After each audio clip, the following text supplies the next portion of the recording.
To conclude with my final questions. And good afternoon, General Petraeus and Ambassador Crocker. Let me again thank you both for your service. Both of you, as well as our very brave troops, have made countless sacrifices. I am one, however, who believes, like many, that there is no military solution in Iraq. We're occupying a country that has descended really into a civil war, which our troops are basically called to referee. And this was very clear last week in Basra when American commanders felt obligated to risk American troops to rescue, for the most part, Iraqi forces from an unwise, ill-conceived, and unilateral decision by the Prime Minister of Iraq. And it's reported that at least 1,000 Iraqi security forces refused to fight or abandoned their posts. It appears also, and we've heard this over and over today, that Iran has gained a very strong stronghold in Iraq, and that al-Qaeda is still ever present. So, Ambassador, first, General Petraeus, can you explain al-Qaeda's presence and Iran's role in Iraq prior to shock and awe 5 years ago, and is America safer now? Secondly, General Petraeus, let me just say, and some have mentioned that many see the signs that parallel the march to war against Iraq, now setting the stage for a preemptive military strike against Iran. And you mentioned earlier that that is not within your authorization, but with regard to a flat-out yes or no, are you authorized to conduct military operations against Iran? And I'd just like, again, maybe a flat-out yes or no.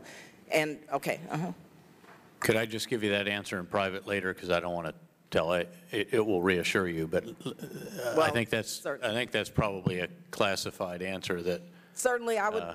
But I'd be happy to answer it to you right after this, if that's okay. Certainly. Well, Ambassador Crocker, just let me ask you the question. We'll go back to General Petraeus. On 6 occasions, I just want to remind you that President Bush did sign the legislation containing provisions relating to no permanent military bases in Iraq. But in December, he issued a signing statement, in essence, not especially approving of that policy. So now with the SOFA agreement pending, let me ask you, and you said that we do not intend to seek permanent military bases in Iraq. The President somehow is not clear on that. So maybe you're defining military bases differently than what he is defining military bases. But I think, and I agree that the administration can't obligate the expenditure of public funds to guarantee the security of a sovereign country without congressional approval, especially now that the American people have spent over $500 billion in Iraq, which has contributed significantly to this recession that's hurting millions of Americans. And so could you, Ambassador Crocker, clarify this permanent military base issue and the confusion of either the President or the President's staff and appointees? Yes, ma'am. The position is, as I stated it in my testimony, we are not seeking permanent military bases in Iraq. The Iraqis, that's our position. That is something the Iraqis are not seeking either.